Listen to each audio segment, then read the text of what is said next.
Hey there, everyone, and welcome to episode 73 of Halfway Through the Heat, the world's most important, most spectacular, longest running, and, let's be honest, the most beautiful hosts of any wrestling podcast that is also trans-Pacific. Yep. So, we are back again this week talking about various wrestling things. We've got a lot of stuff to talk about this week. We've got some news about Kenny Omega cryptically tweeting things. A little bit about WrestleMania 34, which will probably happen all the time from now on. Some wrestlers being signed to WWE, possibly. Some NXT name changes that are sometimes good and sometimes bad. Former WCW and WWE people in some upcoming movies. A bizarre signing to WWE of an announcer. A little bit on the TNA Death Watch also, and some other upcoming WWE stuff. But first, Tom, we have to talk about something positive about Raw. So, what positive thing did you get out of Raw this week? Uh, um, I, I guess one thing that was positive about Raw is that although Shawn Michaels was on Raw, he did not announce that he was going to be in the Royal Rumble. Yeah, that's a definite positive. Jeez, um, it would just be like Shawn Michaels runs out, three super kicks, eliminated. Yeah, yeah, right, yeah, yeah. Like I had a nightmare. I mean, I didn't think he was going to announce that he's going to be in the Royal Rumble, but I thought maybe he'd announce he was going to be in a match. I didn't know why he was coming out, and I was terrified that we were going to see him at WrestleMania or the Royal Rumble or something, and we didn't get that. So you know what? I'm going to take that as a positive because otherwise there was precious little positive about Raw this week. What did you think? Yeah, beyond like the last match, the Jericho Reigns thing, Yep. um, there was really nothing. I mean, wow, it it was like flashback to 2015 where we were like desperate to try and find of anything that was like relatively good to have to mention about Raw. Yep. That was this week, but man, wow, it was. Undertaker didn't break a hip when he came out. That's positive. Yeah, I mean, I guess before we jump into everything else, we've said things that are positive about Raw, but we can't ignore the elephant in the room, which is that the Elder Taker came out and announced that he was going to be entering the Royal Rumble along with fellow part timers Goldberg and Brock Lesnar. And whereas with like Goldberg and Lesnar, at least there's like a path out of this for both of them. Like Lesnar makes Goldberg lose, and then maybe Goldberg makes Lesnar lose, and that sets up their WrestleMania match. Fine. But what is the Undertaker doing in the Royal Rumble? It's going to ruin the match unless he comes out 30th or something. It's going to ruin the match. This the worst thing about the Undertaker being there is that like immediately there were rumors that he is like a favorite to win. I think that maybe I'm hoping that's just like overexcited internet gossip. I really hope that's true because, geez, man, What like would he do? this, Well, like Undertaker in a title match at WrestleMania? who is he gonna wrestle? Like, what are they gonna do with him? He can he can barely walk. The the Undertaker, even in his prime, didn't need a belt, didn't need a title. He was like a special attraction apart from all that. Um, it would make absolutely no sense to put him in a title match today. So let's hope that's just conjecture. But what we know for sure is that he's going to be in the Royal Rumble. And I mean, I look forward to the Rumble every year. It's the only battle royal I enjoy because of the format. Because like they stagger the guys coming out instead of having 30 guys starting the ring all at once. And like there are some surprises and like some returning faces or whatever. But man, the Undertaker in this thing, along with Lesnar and Goldberg, like I'm just dreading. It's going to be an hour and a half of guys punching each other. It's gonna be an hour and a half of guys slowly punching each other. Yeah, right. So, yeah, slowly punching each other, and like 2 minutes a will have passed by the time the Undertaker makes it from the entrance to the ring. lot of resting against the ropes. Yeah, Um, so I don't know. I was crestfallen when the Undertaker, and of course I was looking on Twitter, and people were so excited. Oh, the Undertaker! Like when was the last good Undertaker thing? Was the end of the streak, and it wasn't a good match. It was just meaningful. And since then, every time he's come back, it's sucked. yeah, it's been like monumentally bad every time. I mean, it's not even been a remotely passable wrestling match, but also like it's been the shit that I really don't care about. Just like I take this off of my TV. I don't want to see this. I Yeah, like his thing with Lesnar was terrible. His thing with Shane McMahon. Shane McMahon was terrible. I mean, like it just he can't do it anymore, and he's not the kind of guy who they can give like a behind like a commentator role to, or or like a commissioner role. Like he's you know not that he needs the money or anything. It sounds like he's done well for himself, which is good, but like he's really limited in what they can get from him. If he can't work in the ring, they really don't have much use for him. Yeah, I mean, he can't work in the ring. Let's be honest. He shouldn't be Let's there. be honest. I mean, how old is he? Like 55? I think so. But like even comparatively, like when Sting was back wrestling, he was like what 55, right? But he was like having good matches. Like that match the match he was having. I mean, before the obvious injury with Seth Rollins was actually like a really good match. I remember we were watching it together and like saying like I can't believe this is a really good match. Sting is having a good match at 55. What is going on? And then Yeah, and his match at Mania was good too. I yeah, mean, it was so overbooked, but they worked well together. yeah, so the thing with this that was that like it's not that people at 55 can't have a good match. It's that um Undertaker can't have a good match at 55. He looks old and slow and like he can barely do anything. I just looked it up. He is 51, but he will be 52 when WrestleMania rolls Yeah, around. that's even sadder then because like he's younger than we thought. I mean, there's nothing to be ashamed of when you think about the kind of career he's had and the kind of beating he's taken that he's not in wrestling condition anymore. He's over 50 years old. Like there's nothing saying he should be in good condition. But the point is they keep putting him out in matches, which is a mistake. Yeah. Yeah. It's definitely a mistake, but also putting him in like major positions is a mistake. Like It you don't want to is. put him somewhere where like he could possibly be in the world title situation. And I mean, I guess like Well, that's the thing. I mean, it's only a possibility. There's like 29 other dudes who could win. Yeah, yeah. And honestly, the Royal Rumble, depending on how they use him, is like the best place for him because the Royal Rumble you can get lost.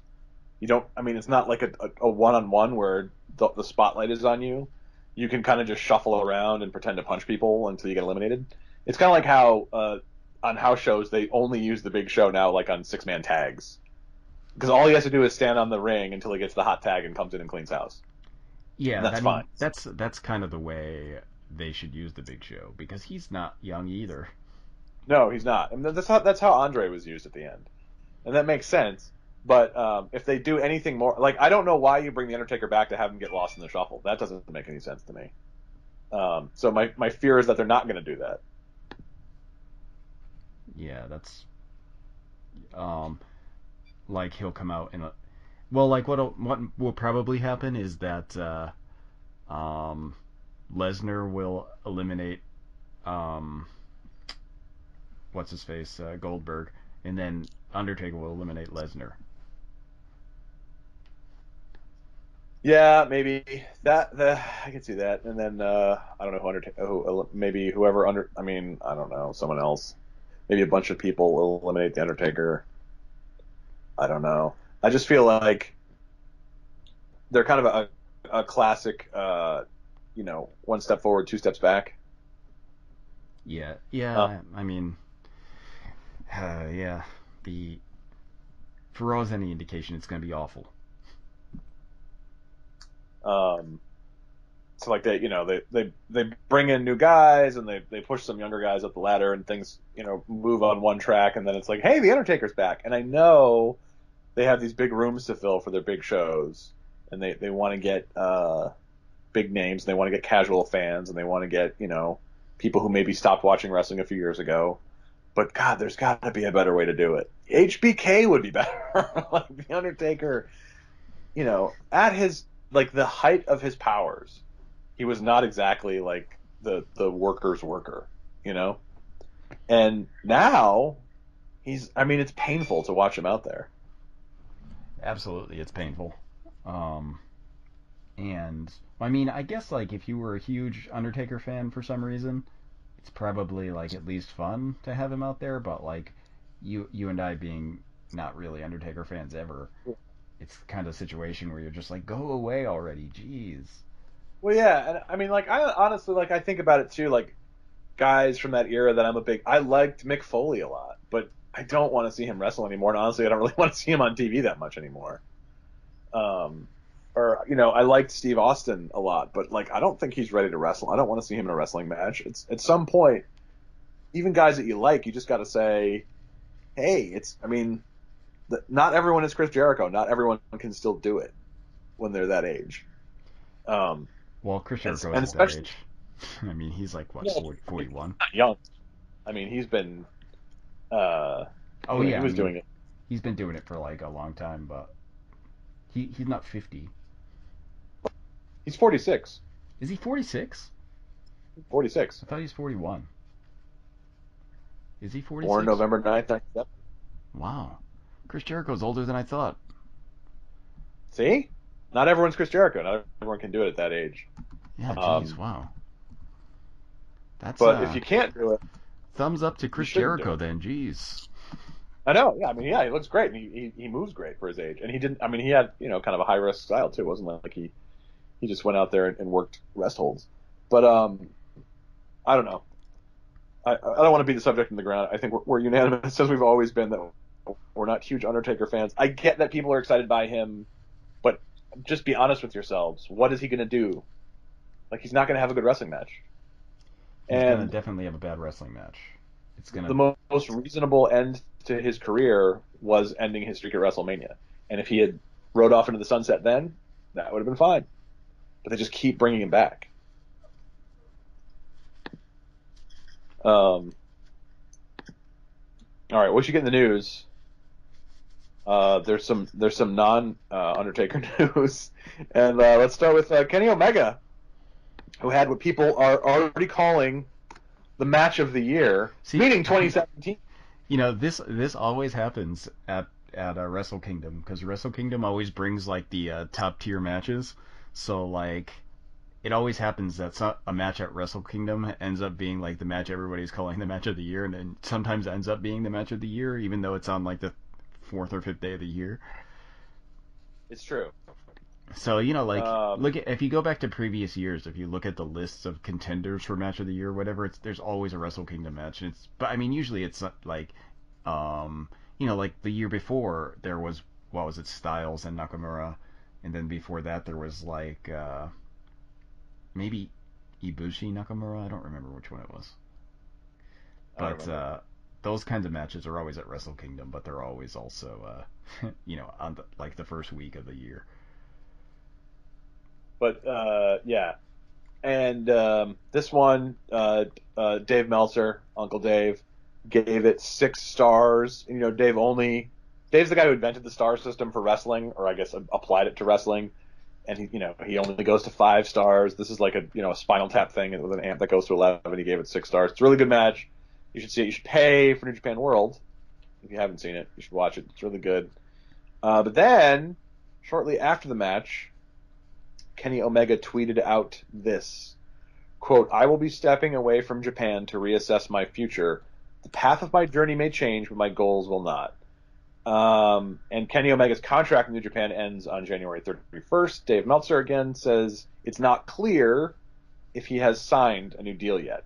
and Meltzer's a very good journalist, very cautious journalist. So he just says it's not clear one way or the other. Now, this whole thing could be an angle, because shortly after that tweet, he talked with Tokyo Sports, and this was a translation by Chris Charlton that you'll find on Cage Side Seats.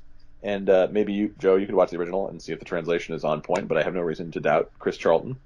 But anyway, in this interview with Tokyo Sports, Kenny Omega says, "As hard as I trained, as hard as I prepared, I lost. Something's missing, and until I figure out what, I can't wrestle. I'm just not motivated now.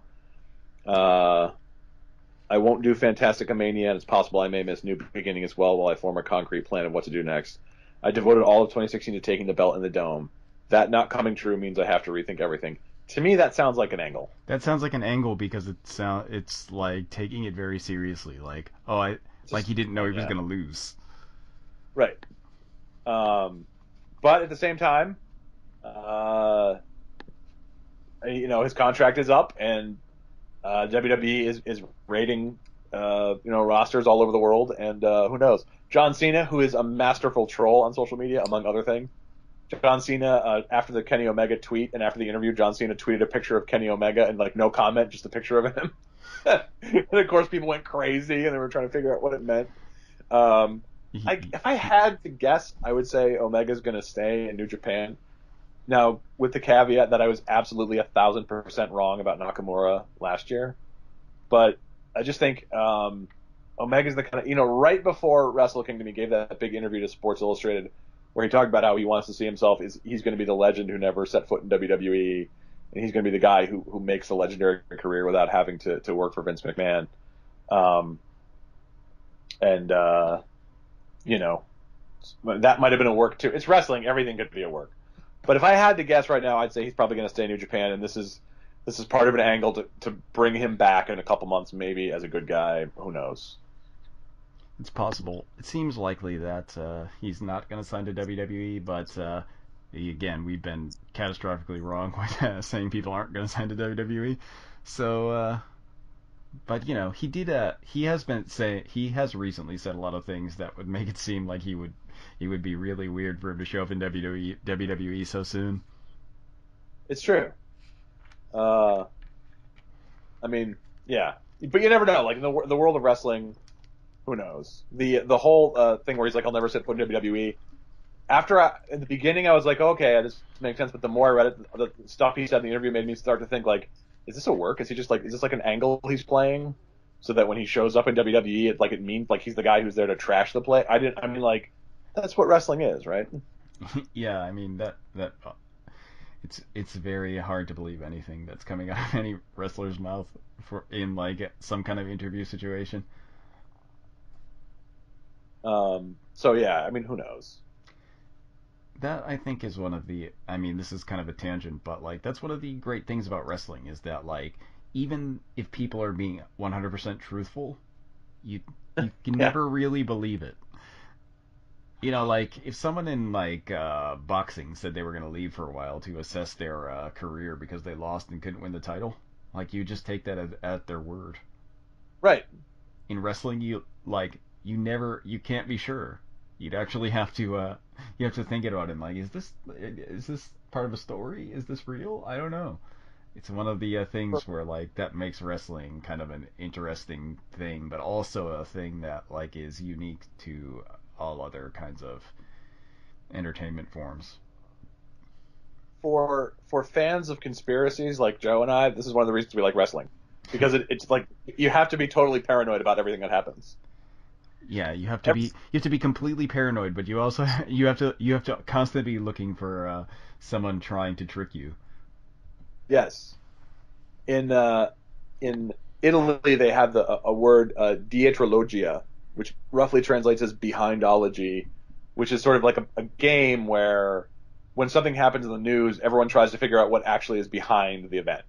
The prime minister is resigning. Well, what's really going on is, Freemasons or the Catholic Church or whoever. It's that kind of thing, because Italian politics is very paranoid. And I feel like wrestling has the same. Let's be honest, though, Tom. Italian politics has a reason to be very paranoid.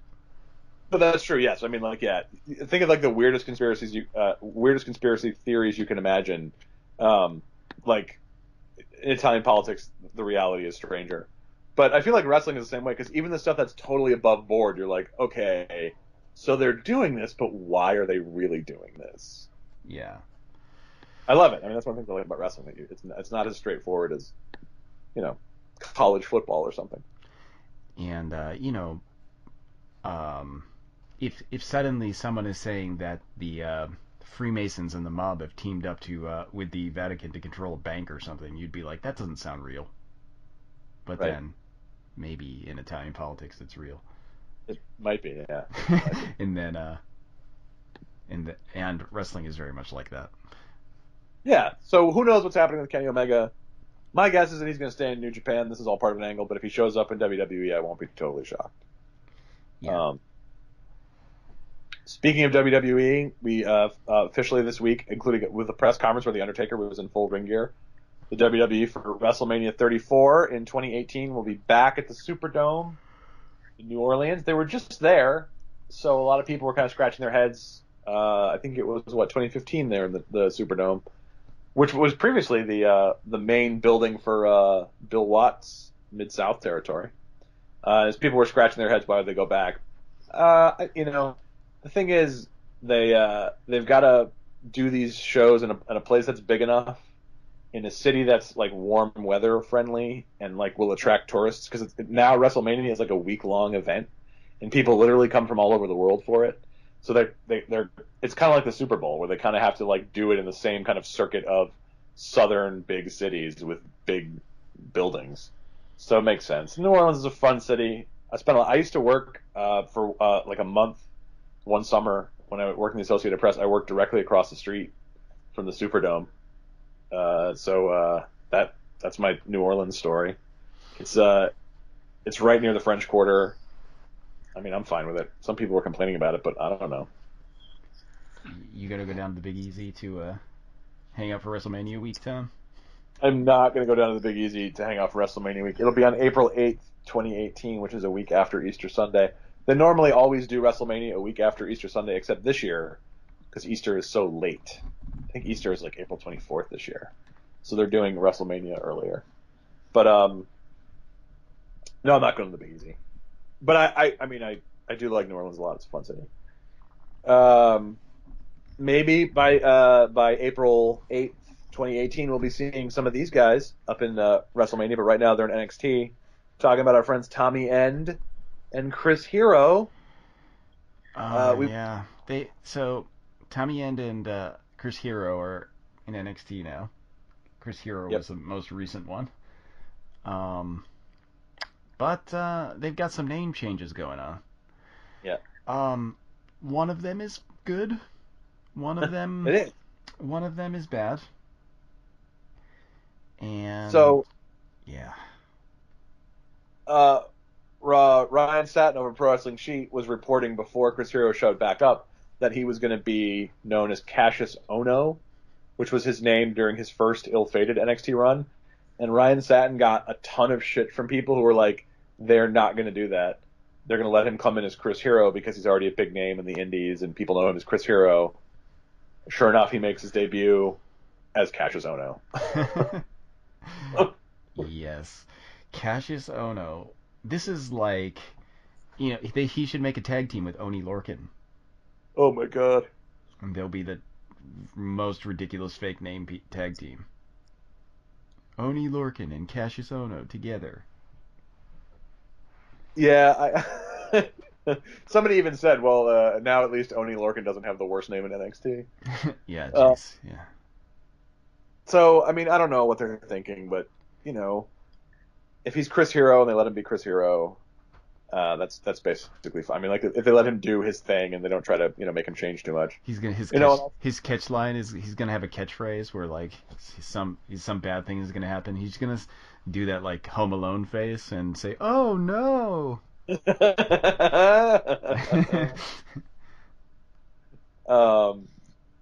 He's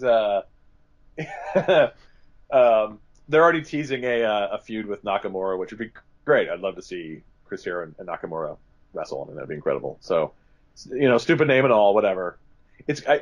I never want to be one of those like ultra dorky Smark fans who like, still calls Daniel Bryan American Dragon or whatever, but it's going to be hard for me to start calling Chris Hero Cassius Ohno. I'll do it. It's just going to be hard. Yeah, yeah. It, Chris Hero is such a better name. It's so much better. No, but now, everyone says, well, the name changes are always bad. Oni Lorcan is bad. Cian Almas Andrade is so much worse than La Sombra. Oh, yeah, I mean, Jesus, yes. wow. Cassius Ohno is terrible. But Tommy End, which is a name that sounds like he plays stand-up bass in a psychobilly band, Yes. has had his name changed, and it's actually, I think, an improvement. He is now known as Alistair Black. That's an easy name to take in. I think it's easier than it's better. It's a better name than Tommy End, and It is. it's easier to hear Alistair Black and think like, oh, okay, well I can remember that. Yeah, and also to me, it's a clear indication that they're going to essentially keep his gimmick the way it is. Like he's like the spooky black magic guy. He's used Aleister Crowley's like picture in his merchandise. You know, like he's got that whole like Temple of Set thing happening. So calling him Aleister Black to me is a clear signal that they're basically going to keep that the same. They just came up with a better name for it. Aleister Black is kind of a cool name, whereas again, Tommy End, you just hear that and you think like, oh, all right. I think I saw his band play with Rancid a few years ago. Yeah. So one good name change, one bad name change. Yeah, it's a wash. Not so bad. Let's see. We've got some non WWE news, some lawyers, guns, and money news. Teddy Hart's been arrested again. That's a huge surprise. It's not a huge surprise, but at least it wasn't for something as awful as it could have been. No, that's true. He had previously been charged with rape in a case that fell apart, and other things. This one, on the other hand, it was just in Arlington, Texas. He was, according to police, he was stopped by police for a hazardous traffic violation, and then attempted to drive away, and he was subsequently charged driving while intoxicated. This is all according to a Pro Wrestling Sheet. He at the time of the story was published, he was still in jail with bail set at $6,500. Now, as Joe pointed out earlier when we were talking about this, that could only be $650 if it's a non-surety bond. My hunch is, because he's still locked up, it's a surety bond, meaning they require the full amount. But that's still not that much money when you consider who his family is. Yeah, that's the thing. Like, if you're Teddy Hart and you have brothers who are like millionaires, you probably should feel a little bad that no one came to pay your $6,500 bond. It tells us a little bit about Teddy Hart, doesn't it? Yeah, it's not like someone has to show up. They could wire the money. Right. It's just uh yeah. Teddy Hart. Well, anyway, hope you get out of prison, or maybe not. I don't know. Maybe this will be good for Teddy Hart. Probably it's better that you don't get out of prison. Just stay in there. Probably is better. Some happier news. Our old friend Kevin Nash, Big Sexy, he's in a movie. John Cena is not the only wrestler who does movies, pal. Kevin Nash is in. This is according to the Onion, the Onion AV Club. So it's not the Onion.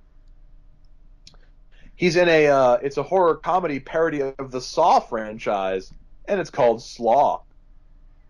Man, the screenshot from this movie looks ridiculous. It does.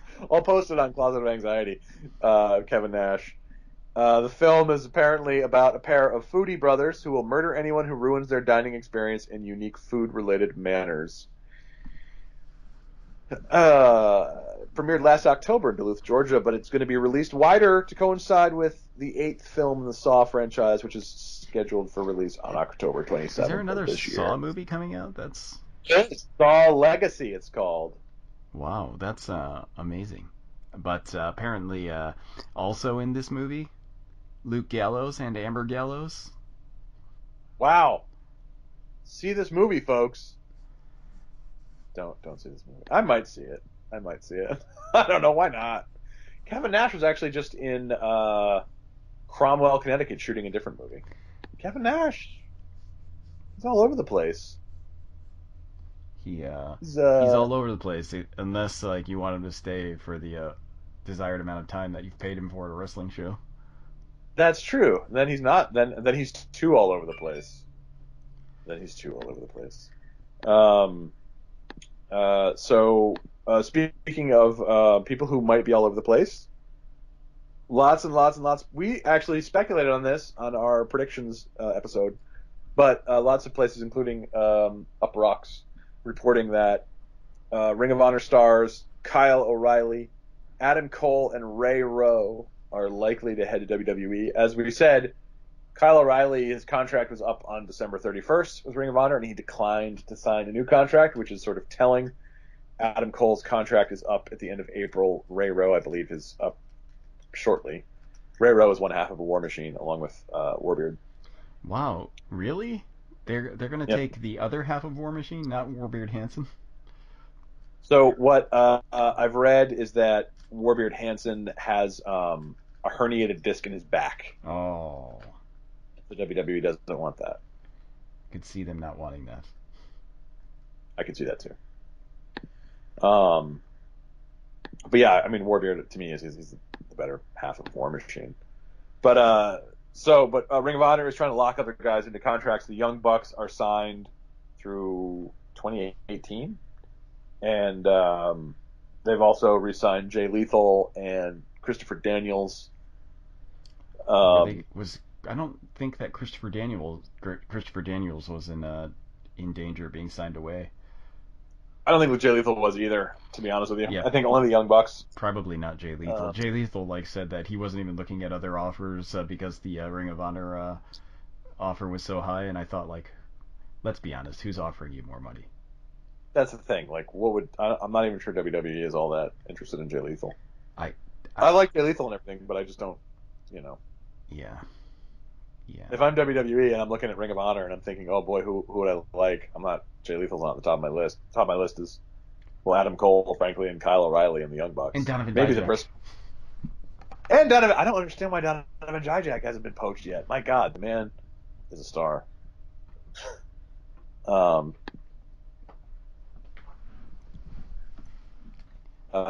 anyway, that'll be interesting. WWE is stocking up on wrestlers.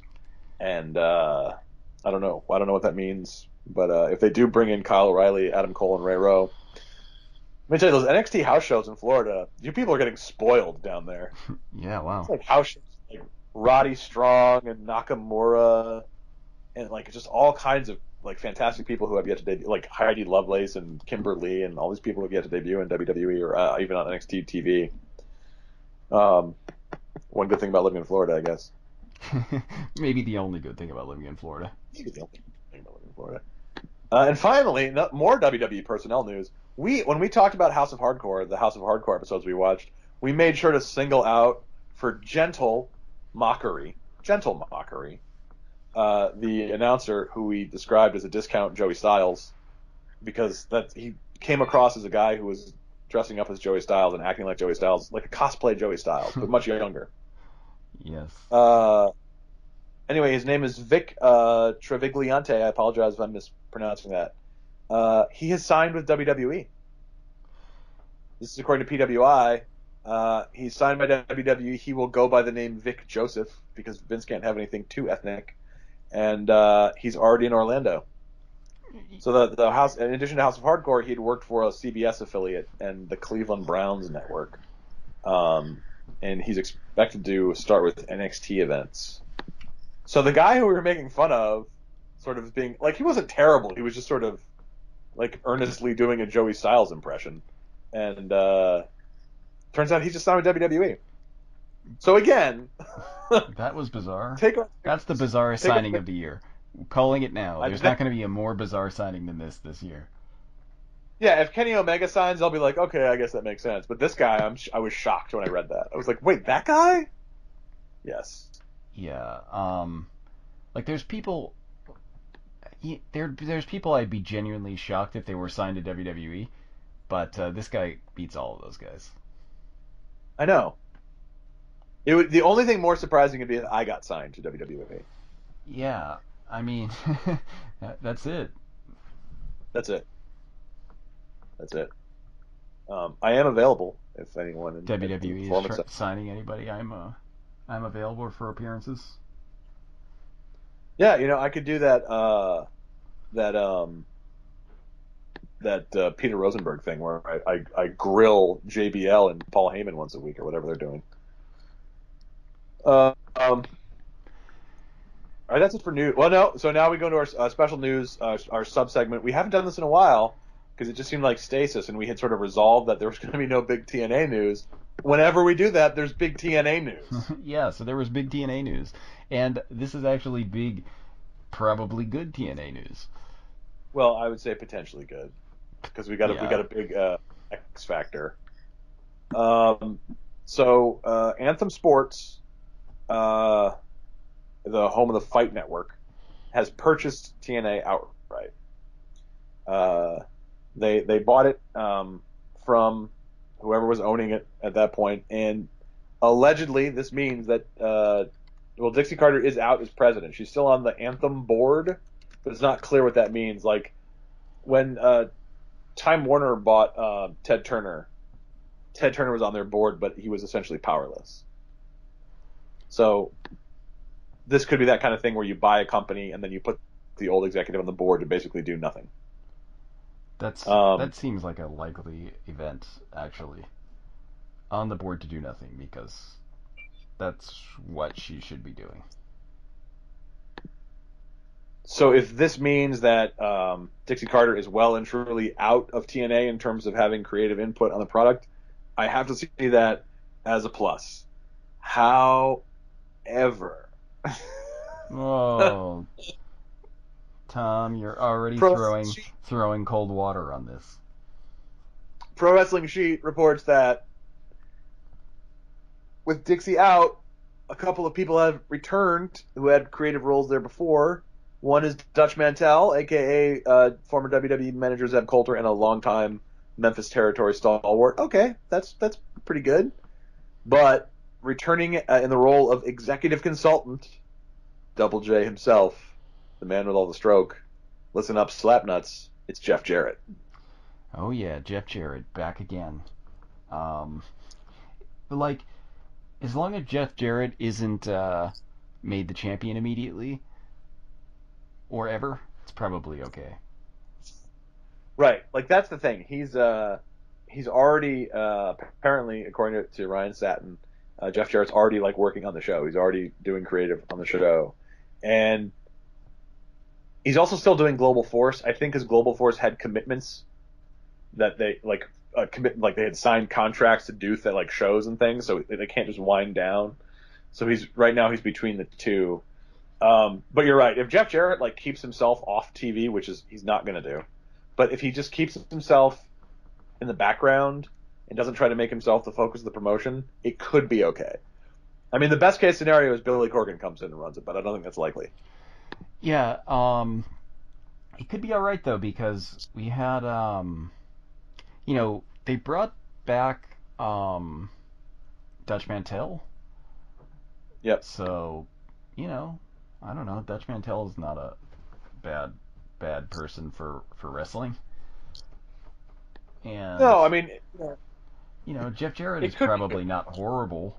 I mean, he couldn't be as bad as Dixie was, right? I mean, it's hard to imagine anyone being as bad as Dixie is. At the same time, like the stuff that TNA has done well in the Billy Corgan regime was like really weird stuff, like the Final Deletion storyline, and then like stuff that was basically just indie wrestling in a slightly different environment. The Mike Bennett Moose match last week was really good. It was just good, straightforward wrestling. And I just feel like Jeff Jarrett. I mean, think about when he ran TNA; it was terrible. Like, I just feel like he's got a bad sense of what people want to see, and he's also got a very old-fashioned sense. I can't imagine Jeff Jarrett coming up with a final deletion, or like if it's pitched to him, I can't imagine him saying like, "Yeah, it's a great idea." I can imagine him saying like, "Yeah, that could work, but let's throw in a item on a pole match, and maybe we'll have a midget, and I'll be involved somehow." Like I worry that Jeff Jarrett is going to screw things up. Yeah, that's a definite possibility. But you know, I wonder how much of the screwing up part was due just to Jeff Jarrett bringing in shitty people, or if it was actually Jeff Jarrett himself. You know what I mean? Like, it's possible that like when Jeff Jarrett was there, that he was he was the dude bringing in people like you know who could I name that would be a terrible, awful writing person on TNA? I mean, just imagine. But imagine, was it because of stuff like that, or was it Dixie like overruling things, or like Dixie's like had all these requests that he had to meet, or you don't actually know. So like, could Jeff Jarrett's ideas be, like in all honesty, the idea that they threw out for Global Force Wrestling, like the idea of like what they were doing with it, didn't seem like a bad idea to me. It just never happened because the TV show never came out. Right. But like the thing where they were gonna be like, it was like sort of following around wrestlers and then they'd have matches and stuff like that seemed all right. I mean, it seemed like a Yeah, good that idea. wasn't It was terrible. different at least, and it was also interesting. So like, I couldn't really complain about it.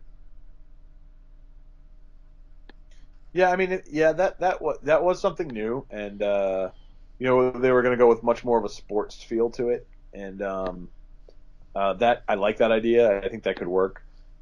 I don't know. I don't know. Uh, I want to just say this is good because it couldn't possibly be worse than Dixie, but we'll see. We'll see. Jeff Jarrett's involvement to me is a big question mark. Um, but if Dixie is well and truly out of the picture, this is only good news for TNA.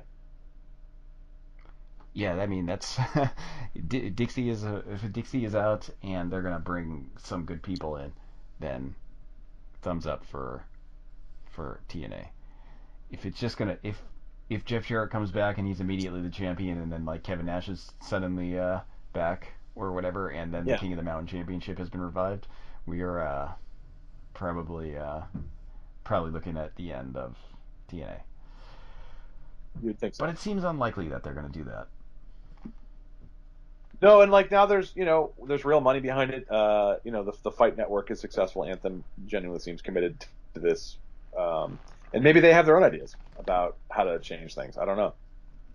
Uh, a lot of this will sort of, I mean, I'm willing to give them the benefit of the doubt just because I think getting Dixie out of the picture was the absolute first step anyone had to take to improve TNA.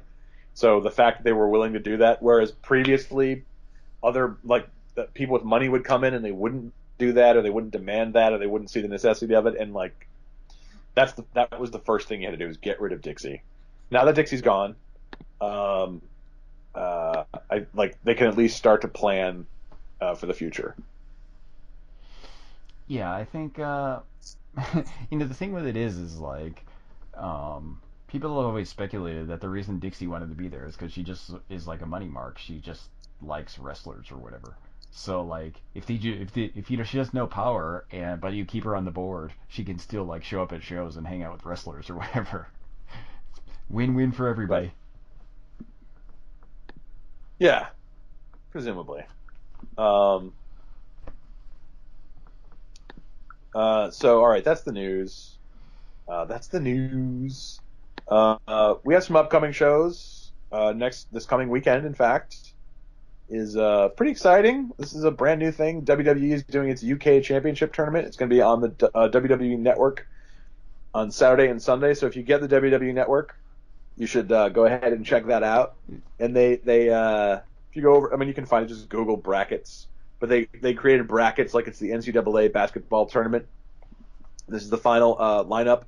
The first round, we have Tyler Bate against Tucker, Jordan Devlin against Danny Burch, Trent Seven against H.C. Dyer, Wolfgang against Tyson T-Bone, Mark Andrews against Dan Maloney, James Drake against Joseph Connors, Pete Dunne against Roy Johnson, Saxon Huxley against Sam Gradwell. I think the people to watch would be Pete Dunne, Tyler Bate, Trent Seven, and Mark Andrews. Those are all pretty well known, pretty fantastic guys. The lineup has actually changed slightly since they announced it, which is rough for those guys who are announced and now are not in the tournament. But it's gonna be cool. Like it's gonna be old school British style wrestling. UK is producing a lot of talent right now, a lot of exciting stuff happening, and the commentary team is Michael Cole and Nigel McGuinness. So it'll be kind of neat to hear Nigel McGuinness on WWE. That's it's pretty interesting. Hopefully this will be good. I don't know. Yes. I'm not familiar with almost all of those people, but I think if you are a fan of like technical mat wrestling, like a lot of the guys in Britain who are the high flyers, like Will Ospreay and El Ligero and stuff, they're not in this. So this is more of your William Regal, Fit Finlay style, which is a style I like a lot. Very hard hitting, very snug, a lot of submission wrestling. So I think that'll be fun to watch because it'll be something different for the WWE. Just like the Cruiserweight tournament was different. I think this will be something a little different. And I don't know. I'll be watching, although I have a thing on Saturday night that I have to go to, so I'll miss the first. I'll have to catch up with it on Sunday morning and then watch the whole thing on Sunday, which is fine. I mean, poor me. And then Shine 40 is this Friday. Maybe you and I can watch that. Yeah, that's our plan, right? It'll be Saturday morning for you, because we think trans-Pacifically here. Yeah, Shine 40. And that's on FlowSlam. Get the FlowSlam if you don't have it. There's so much good stuff. Let's see. Main event is Ivelisse versus Lufisto. That's going to be super good. I mean, that's worth the price of admission right there. Speaking of FlowSlam, I want to talk briefly about Full Impact Pro. They had so Full Impact Pro has always been like Gabe Sapolsky, like his weird, like afterthought brand. Gabe does evolve, and before that, he of course was the driving force behind Ring of Honor and their glory years. And like FIP has kind of just floated around for a long time, never really having a particular focus.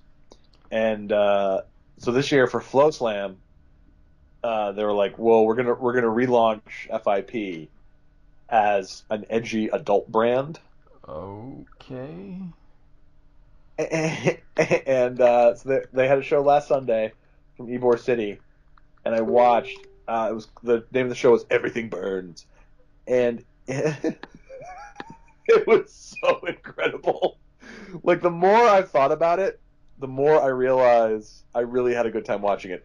It was bad, but it was bad in an interesting way. Like, it's clear that what Gabe thinks of as edgy is just the ring announcer says the word fuck.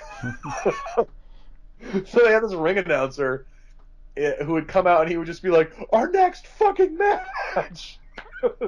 Awesome. And like the first half of it, like none of the matches even happened. There were all these screwy finishes and people kept getting eliminated or like DQ'd, and it was one of the weirdest things I've ever seen in wrestling. And it didn't help that they were they normally wrestle in when they're in Ybor City in a club called the Orpheum, and there was apparently a hardcore festival happening this weekend, but they didn't know that. So they couldn't be in the Orpheum. So they were across the street from the Orpheum in what looked like the atrium of an office building. Like there are ferns surrounding the ring. So it just looks like they're in, and like it's this tiny crowd. It was outdoors and it was like 40 degrees, which in Florida is freezing. And you really, if you have FlowSlam, go back and watch FIP, Everything Burns. Just the first hour. I think there was like one match in the first hour. Everything kept falling apart, and it was the audience was like on the verge of revolt at one point because they just wanted to see a wrestling match. it did end with a spectacular 8-man tag team match that was just like it was an insane spot fest. It was like an 8-course meal, and every course was dessert. There was no storytelling. There was no like pacing or psychology or so. It was just 8 guys, including Sammy Callahan, Dave Christ, A.R. Fox, and Desmond Xavier, um, just like doing crazy high risk spot after crazy high risk spot. So that was a lot of fun. But I'm delighted by the show. At one point, that the ring announcer, the edgy ring announcer who just swore a lot, so there was a tag team match. It was like a hardcore match between the Hooligans, who are fat shoeless hillbillies. Now I love fat shoeless hillbillies, right? But they are what they are. They're fat shoeless hillbillies, and they wrestled 2 guys who I had not seen before, and Parlo, who were just kind of like generic indie wrestlers. And after the match, again, it's like a hardcore match with fat shoeless hillbillies. After the match, the ring announcer goes, "That was a lot better than that Okada Omega bullshit," and the crowd booed him. Awesome. And then he goes, "I'm entitled to fucking opinion." And the crowd booed him again. And Joey Styles got fired from Evolve for making a pussy grab joke. Come on! Yep. Good stuff. But yeah, so that was a lot of fun. In the weirdest way, FIP. I can't wait to see what they come up with next for FIP. But so what about you? Is there anything you're looking forward to other than Shine 40, of course? Uh, Shine 40. Um, no, not really. Um, I don't know, man. There's not. I haven't been I haven't been keeping up on stuff because I've been on vacation, so I've been like away from looking at news and stuff. So I haven't been keeping up on what's coming up. I assume like once I go back to work tomorrow, I'll have to catch up on stuff and see what's coming. But While you're on vacation, didn't you buy some fun wrestling comics? oh, I did buy Fun Wrestling Comics. Did we talk about that last time or no? I don't think you did. I went to Comic, which is like a comic market. It's a big event in Tokyo. It happens twice a year. Um, and it's basically like just random people make comics and things and sell them at tables there. It's like a gigantic event. Like I don't know how many people showed up, but it's probably in like the 100,000 range or so. Um, but so you can imagine it's crowded and there you have to wait in line for hours to get in. But it's got tons of stuff, and there was a whole section about wrestling there. There was a sports section. In the sports section, there was wrestling related comics, and most of the wrestling related comics happen to be kind of slash comics with various wrestlers making out with various other wrestlers. So I didn't buy any of those, but I did buy. What? Well, I thought about buying them and sending them to you, Tom, but um, you know, I would have had, like I know how much you really want like a Hiroshi Tenzan making out with like Dusty Rhodes comics or whatever, but it's kind Do I? like that kind of thing is not exactly something I felt like picking up. But there were other comics. There was a little Shinsuke Nakamura section, and one of the people making Shinsuke Nakamura comics was one of Shinsuke Nakamura making out with various other wrestlers in New Japan. But Sure. the other people whose comic I bought they made New Japan comics for Shinsuke Nakamura, and they have another one for Kushida, but everybody's rabbits for some reason. So I have a Shinsuke Nakamura as a rabbit comic, and it's not exactly a full comic. It's like strips of comics that are somehow related to. Sometimes Shinsuke Nakamura shows up, but there's like a rabbit version of Kenny Omega in there also, and a rabbit version of Kushida. Obviously, as a whole comic, but also who else showed up? I forget. Maybe Okada shows up, and Tanahashi have rabbit versions in this comic. But This sounds amazing. it's the kind of thing that I mean it's really short. It's like super thin comics, and the Kushida one is like made on a like a copy machine. It's not printed, but the Nakamura one is nicely printed. It's looks pretty legit, except for it being like 12 pages maybe. You said the people that were very excited about your the fact you bought the comics, right? And they were really excited. I felt bad for them when I bought it, not because they were so excited, but because I felt like if they were so excited that I bought it, that like maybe they hadn't sold many. But it was maybe they need comments about making out and less comics about rabbits. Yeah, I mean that's probably would have served them better, but unfortunately it did not. Their rabbit versions did not sell so well, I guess. But they were not only I got them double excited because I went over and I bought the Nakamura one, and then I was like, look, because I was like, I got distracted by various other comics of wrestlers making out with other wrestlers, so I had to go see like Sure. what the hell was going on. And Sure. I came back and bought the Nakamura one, and they were super excited that I came back. And then like I was buying it, and then I was like looking at the table, and there was a pack with the Kushida one in it also. And I was like, oh well, I guess I'll just I'll take the pack instead, and it's like a little bit more expensive, so they were excited. They were extra excited. Nice. It was good. I was happy to have it. But it's comic market happens twice a year, so I could potentially go in the summer and get get all the wrestlers making out with other wrestler comics that you dream of, Tom, if you're interested. If there's anything, if there's any comics with Stan Hansen making out with Bruiser Brody, sign me up. That was an actual comic. Was it? It was an actual comic. Oh my god. Stan Hansen making out with Bruiser Brody was actually in the comic. Who, listen, I support just about any kink you want to name as long as it doesn't hurt anybody else, but who finds that attractive? Those are not attractive men. Those are not good-looking guys. I don't know, but the woman who draws those comics was probably into it. She drew it. I mean, there must have been a reason. Yeah, I mean, clearly she must have been like, I like this. This is good stuff. What gets my engine running is imagining Bruiser Brody and Stan Hansen making out. Why not? Yeah, I guess if you got a type. It's apparently unattractive big guys. Huge hairy men from Texas, I guess. Well, I think that's it for this week. That's all we got. Yeah, I guess that's all I got. So, Tom, take us away with shilling all of our stuff. If you enjoyed all of our talk about Stan Hansen and Bruiser Brody making out and everything else, and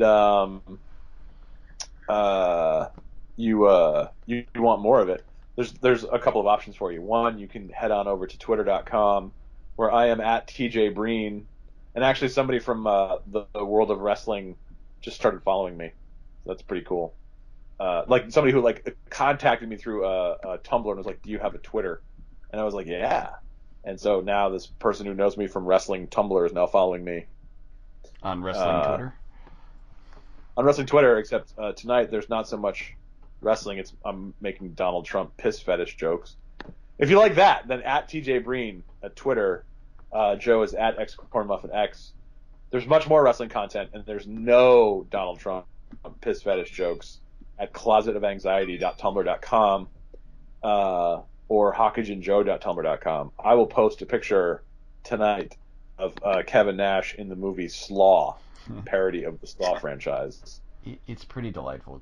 You should check it out just for that. And if that isn't enough, if for some reason this podcast, the Twitter, the Tumblr doesn't do it for you, then take yourself to Amazon.com. The link is here on this page.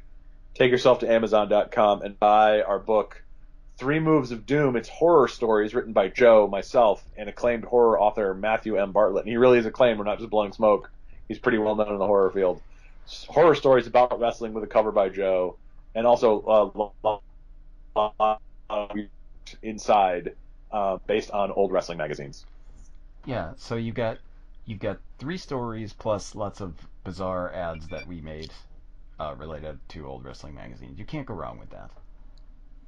I feel like most people listening to this have probably either already bought the book or decided they're not going to buy the book, and that's fine. But we're still going to plug it anyway. Yeah, just in Um, case, you might be a not often listener, like you listen once every 20 episodes or something. You probably wouldn't have heard this before. and if you do buy the book and you want to review it on Amazon.com, you officially become a member of our gang for life. So that's a benefit. Yeah. Trust me. Trust me. All right, I think that's it. Thanks everyone for listening, and we'll be back next week when undoubtedly everything we predicted this week will turn out to have not been accurate. All right. So that's probably a good prediction. So yeah, see you guys next time.